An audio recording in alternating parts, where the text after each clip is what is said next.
할렐루야. 오늘도 하루를 말씀으로 시작합니다. 주님 앞에 기도할 때 우리의 기도에 응답이 되어 주심을 확신합니다. 좋으신 하나님 감사합니다. 연약하고 부족한 우리가 이름을 부릅니다. 우리를 십자가의 그 사랑과 은혜로 용서하셨고 또한 하나님의 자녀 삼아 주셨으니 오늘도 믿음의 담대함으로 주님께 아뢰입니다. 우리의 모습, 우리의 삶 받아주시고 하나님의 거룩하심으로 우리 간구에 응답하여 주시어서 주님께 기도함이 믿음의 소망이 되고 능력이 되게 하여 주시옵소서. 예수님 이름으로 기도드립니다. 아멘. 우리 함께 찬송가 부릅니다. 찬송가 455장입니다. 455장입니다.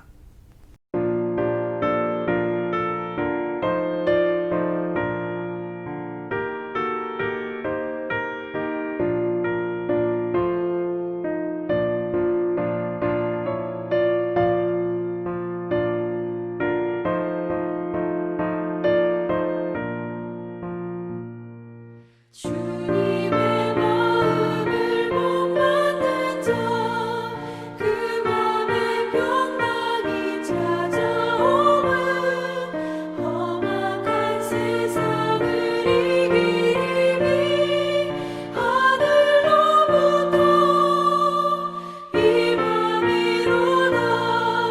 주님의 마음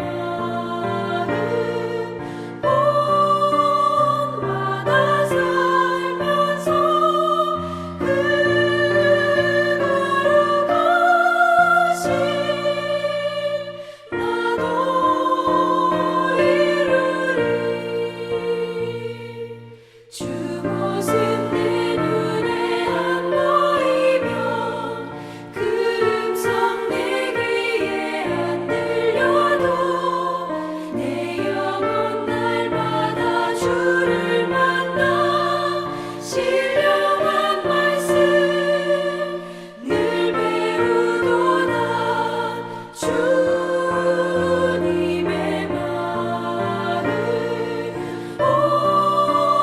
마음 살면서 주님을 거룩하신 나도 이루리.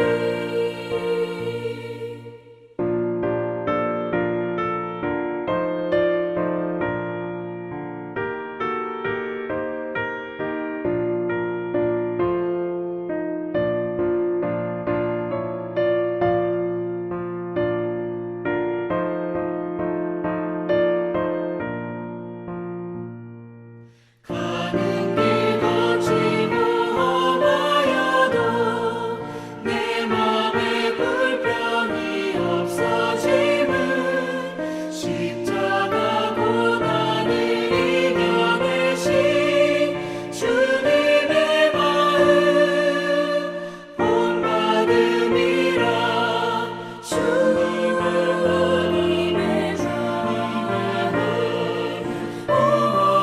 본받아 살면서 주님의 거룩하신 나도 이루리.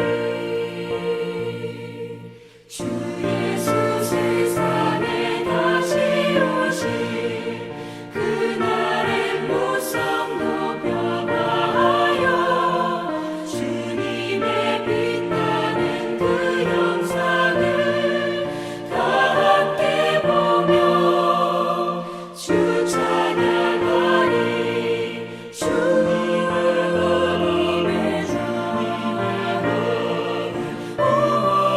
본받아 살면서 주님의 거룩하신 나도 이루리.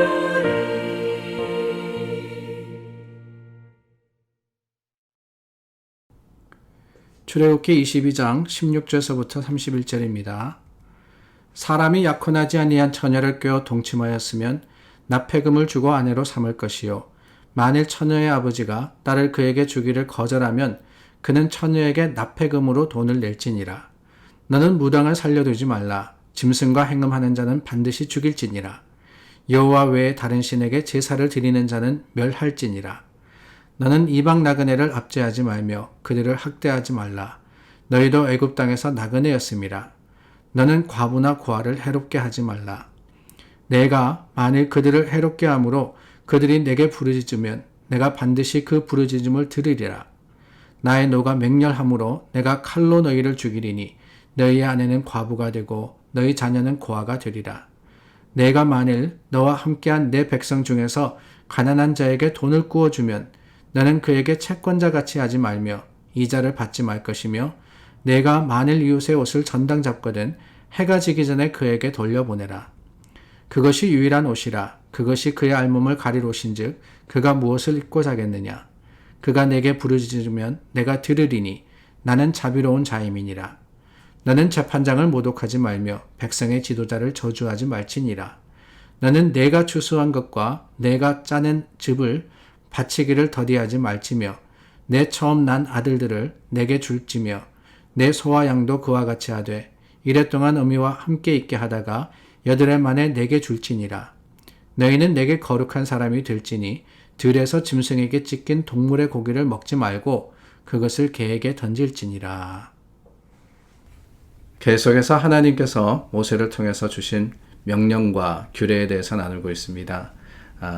우리 21장에서부터 시작해서 23장 말씀까지 하나하나 읽어가면은 여러 삶의 모습 또한 삶의 형편 가운데 벌어질 수 있는 일, 또 어떻게 보면은 잘 벌어지지 않는 일, 이 모든 것들을 통해서 하나님께서 대표적으로 예를 들어주시고 또한 그것들에 대한 규례를 가르쳐 주심으로 하나님의 마음 또 이 하나님의 원칙에 대해서 일러주시지 않나 하는 생각이 듭니다.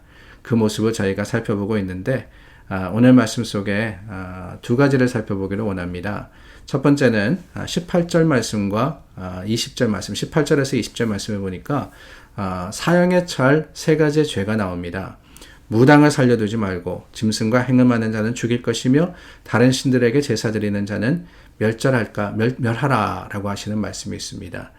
이 말씀 10계명 속에서 하나님과의 관계에 대한 나 외에 다른 신을 두지 마라 라고 하는 우상을 섬기지 마라고 하는 하나님의 말씀에 해당되는 부분이 아닌가 하는 생각이 듭니다.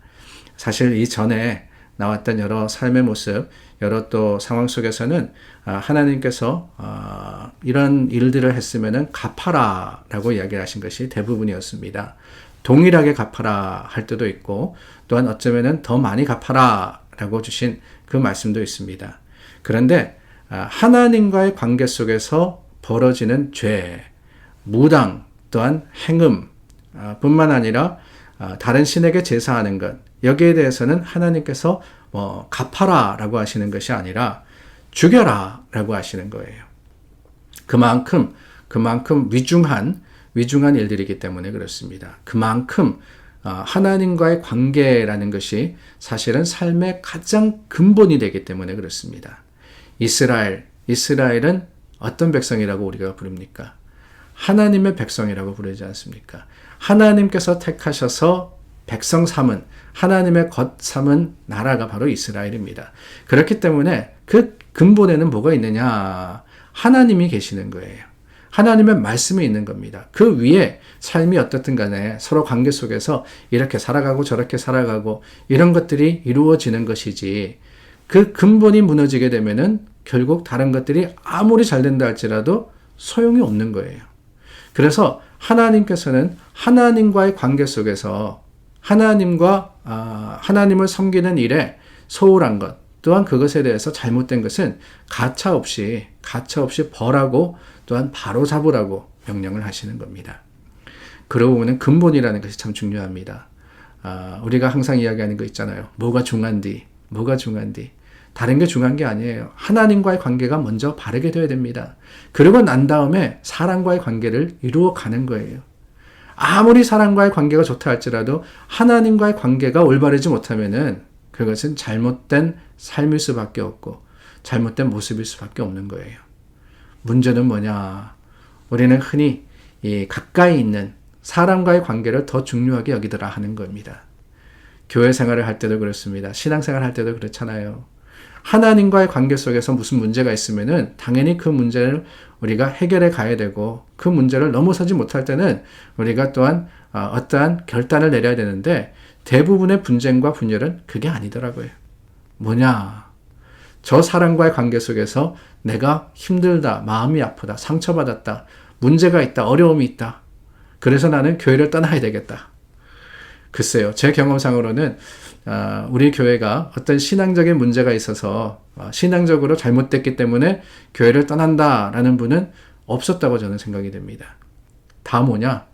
나와 저 사람과의 관계예요. 근데 그 사람과의 관계는 5번째부터 10번째지, 이 첫 번째부터 4번째 하나님과의 관계 속에서 먼저 우리가 바로 설 때 다 해결되고, 또한 다 우리가 바로 잡을 수 있는 것이 아니겠습니까? 그래서 이 하나님과의 관계 속에 우리가 올바른 모습으로서 주님을 섬기느냐 아니냐라는 것이 너무나도 중요하기 때문에 오늘 말씀 속에 사양에 처할 3가지의 중범죄, 하나님의 거룩하심을 지키는 그것이 중요하다고 말씀을 하시는 겁니다. 두 번째로 우리가 볼 것은요, 21절 말씀서부터 보니까 나그네라는 단어가 나옵니다. 이 나그네라는 단어 간단하게 얘기하자면 뭐냐? 너희 속에 나그네가 있을 수 있는데, 이방인이 있을 수 있는데 그들을 학대하지 마라 그랬습니다. 왜요? 너희들도 나그네지 않았느냐? 너희들도 애굽에서 이방인이었다라는 겁니다. 그러므로 하나님께서 이방인이지만 하나님의 백성이 아니에요. 그들이 하나님 앞에 부르짖으면 그 부르짖음을 들으리라 하시고, 오히려 하나님의 사람, 하나님의 백성인 이스라엘을 벌할 것이라고 이야기하십니다. 아니, 하나님은 내 편인데, 하나님은 나의 하나님인데 이방인의 그 부르짖음을 듣고 나를 벌하신다니, 하나님 좀 그렇지 않습니까? 라고 생각하기 쉬운데 아니에요. 하나님은 이스라엘만의 하나님도 아니고, 하나님은 오히려 무엇이 중요하냐? 하나님의 원칙, 그 원칙이라는 것을 계속해서 말씀을 드리는데, 사랑의 하나님, 하나님은 모든 것에 정의와 공의의 하나님이심을 우리는 기억해야 됩니다. 갚아라! 이럴 때는 이렇게, 저럴 때는 저렇게. 동해, 뭐죠? 갚으라는 거 있었잖아요. 이 동해 복수법.